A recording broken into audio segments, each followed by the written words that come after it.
بەشداری سەرۆکی حکوومەت یاریمی کوردستان لە لووتکەی حکوومەتەکان لە دوبەی و هەروەها گرنگیان بەشداریە بۆ هەرێمی کوردستان لە ئاستی نێودەوڵەتیدا. من زیاتر لەگەڵ میوانەکەم سەبارەت بەم پرسە قسە دەکەم بەڕێز حەسەن ئەحمەد مستەفا شارەزای پەیوەندی نێودەوڵەتیەکان لە ستودیۆ لەگەڵمە. زۆر بەخێر بێ. زۆر سوپاس. حکوومەت یاریمی کوردستان بەردەوام پێگەیەکی سەرەکی لە نێو کۆڕ و کۆڕبەندە نێودەوڵەتیەکان هەیە. ئەم پێگەیە چۆن توانراوە بەدەست بهێنرێت؟ وایە حکوومەت یاریمی کوردستان تا چەندە لەم بوارەدا سەرکەوتوو بووە؟ زۆر سوپاس. لە ڕاستیدا ئەمە کۆبوونەوەیەکی گەلێک گرنگە پەیوەستە بە کاروباری حکوومەتەکان. زۆر راپۆرتی گرنگ و ئاماری باشتان هەبوو، بۆیە دەرفەتم پێ بدە من لەلایەنێکی دیکەوە بۆ بینەرەکانتان هەندێک ڕەهەندی دیکەی ئەم کۆڕبەندە شرۆڤە بکەم کە بە پێویستی دەزانم. ئەمڕۆ حکوومەتەکان لە سەرتاسەری دنیا لە قەیراندان، یعنی هیچ گەلێک هیچ حکوومەتێک نابێت لە وەسڵ بکاتەوە بڵێ منیش بەشێکم لەم قەیرانە. ڕێژەی دانیشتوان هێچگار بەرز بووەتەوە، حەشیمەت زۆرە، داخوازی خەڵک چەندین بەرامبەری جارانە و جگەلەوە ڕووداوی سروشتی، ڕووداوی سیاسی، ئاوارە بوونی خەڵکەیە. من با لە یەک نمونە بۆ بەڕێزت دەست پێ بکەم، دوایی دێمە سەر کرۆکی گرنگی ئەمە و هەروەها بایەخی زۆر گەورەی بەشداری سەرۆک وەزیرانی ئێمە. مەسەن تۆ تەماشا بکە هەرێمی کوردستان لە ڕاستیدا ئێمە ئەگەر ئیعلامێکی بەویژدانمان هەبێت لە کوردستاندا،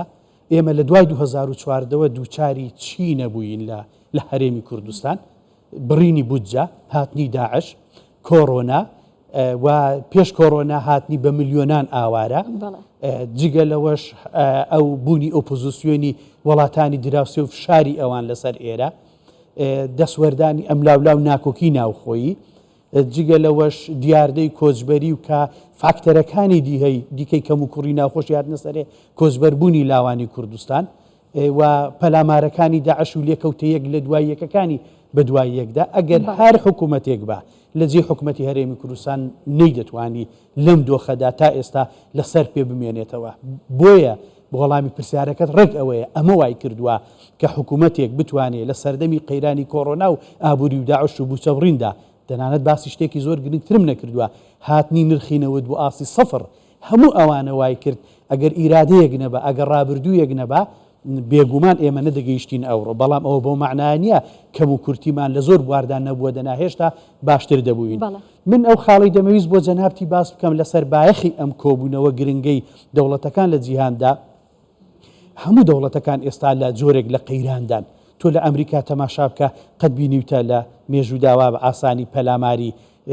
مەسەلەن پەرلەمان کۆنگرێسی ئەمریکا بدرێ، یا ئەوەی لە پاریس ڕوودەدا کە چۆن دەسووتێ وێران دەبێ، ئەوەی لە لەندەن ڕوودەدا، لە تورکیا ڕوودەدا. ئەمڕۆ لە هەواڵەکانی ئێوە پەلاماردانی مەحکەمە و ئەوانە هەیە. بڕۆ لە ئێران چەند ساڵە جێگیری نییە، لە عێراق هەموو لایەکمان دەزانین 600 بە 700 کەس بەس بەگول لە کوشتیان. واتە جۆرێک لە کێشەی دەوڵەتەکان هەیە لە ئەدادا، پێویستی بە پیاچوونەوە بەو کۆڕبەندانە هەیە بۆی ئەزمموی یەکتر لە شێوازی ئەداکردن بۆ ناو کەرتی گشتی سوود لە یەک وەربگرن. زۆر باشە. بەڕێز حەسەن، جگە لە دیبلۆماسیەتی سەرکەوتووە حکمڕانی باش تا چەندە ڕۆڵ دەبینێت لە بەرزکردنەوەی پێگەی هەرێمی کوردستان و ئەو گرنگەیەکی ئێستا بەڕێزت ئاماژەت پێکرد لە ئاستی نێودەوڵەتیدا؟ ئێمە لە بەردەم دوو ئەگەردا بووین. من نامەوێ لێرە دووچاری جۆرێک لە موبالەغە ببین. ئەگەرێکیان ئایا حکمڕانێکی زۆر باشیان بمێنیەوە، ئێمە دەتوانین بڵێین لە شەڕیمانەوە داین. ئێستا سەرۆکوەزیران مەسرور بارزانی جەنگیمانەوە دەکا، چکە ئەگەر تۆ گوێت لە قسەی هەندێک لە پەرلەمانتاران بێ کە پارتیش نین، ئەوە دەڵێن کە ئەسڵەن عێراق دەیەوێت ئێمە پەشیمان بکەنەوە لەوەی حکومەتمان هەیە و هەموو جەنگێک دەکەن بەو پەڕی ئیتیکێوە ئەگە قسەی تر بەکار نەهێنم، ئەم میلەتە پەشیمان بکەنەوە. بە ئەنقەس ڕاتبت لێ تەئخیر دەکەن. دەزانن مامۆستان لە سەرجاددەن پتر گەمارۆت دەدەن بۆی خەڵکەکە لە یەکتر هان بدەن، ڕیزەکان فراوان بکەن، گومان لەسەر ئەدای سەرۆکوەزیرانەکە دروست بکەن، لە ئیدامەزراوەکانە دروست بکەن، هەڵبژاردنەکەت لێ دوا ئەخەن. بۆیە لێرەدا فعلەن ئەوەی باست کرد جەنابەت ئەدای باش گرنگە، بەڵام لەوە باشتر مانەوەیە. چۆن تۆ دەمێنیەوە لەسەر پێیەکانت حکومەتی کوردستان مایەوە کە قۆناغی مانەوەت بڕی دەرفەت ئەوجار دەرفەتەکان دروست دەبن بۆی تۆ بتانی. بۆیە یەکێک لە کارە گرنگەکانی ئەمە چاکسازیە ئەم کۆڕبەندە، فرەچەشنکردنی سەرچاوەکانی بەرهەمهێنان و پارەدارکردنی دارایی گشتی بۆی بەتەنها وزە و پەترۆ دۆلار نەبێ. آخر ئیمارات دەیەوێت بانکهێشت مامکا بۆچی؟ بۆ چیرۆکی سەرکەوتوی خۆمان پێ بڵێتەوەی خۆی بەڵێ. بۆی پێمان بڵێ کە ئێستا ئیمارات وە سعودیە و کەندا و هەنگاوێکی باشیان بڕیوە لەوەی کە بەتەنها پشت بەنەوت نەوەستن زۆر باشە. خۆ ئەگەر تەماشاش بکەیت ئەدای ئێستای سەرۆک وەزیران فرەچەشنکردنە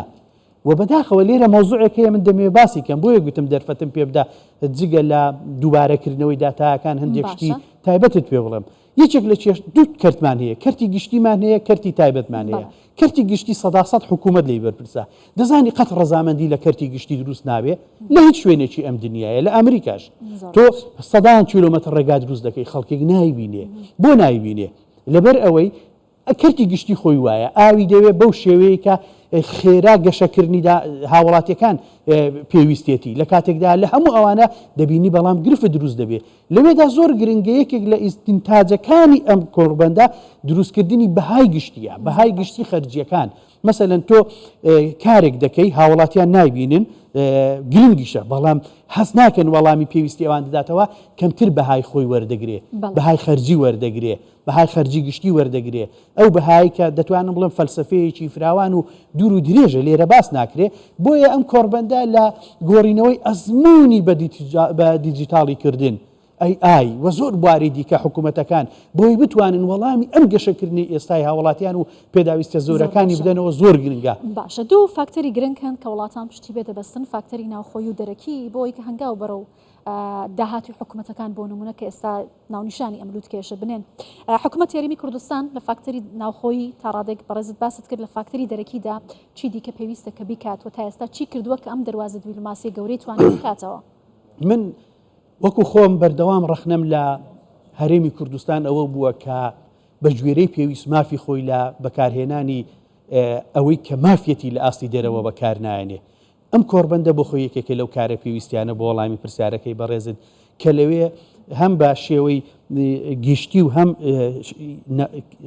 تایبەتی نەفەر کەس لەگەڵ کەس سەرکردە لە سەگەڵ سەرکردا لە پەراوەزی کۆبوونەوەکەدا مەجای دەیان و سەدان دانیشتنی گرنگکەیە لەو سێ ڕۆژەدا لە راپۆرتەکەی بەڕێزیشتان باسکرا عنی جگە لەوەی لە فۆرماڵەی کۆڕبەندەکە کە بابەتی وزە و کەرتی تایبەت و هەوا و فرەچەشنکردن و بە دیجیتاڵی کردن و هەموو ئەو شتانە هەمانگی هەرێمی و دەوڵەتی و سندوقی نەقدی عارەبی و سەرکردەی گەنج و هەموو ئەوانەی تێدا باز دەکرێت لە هەمان کاتدا لە ڕاستیدا دەتوانم بڵێم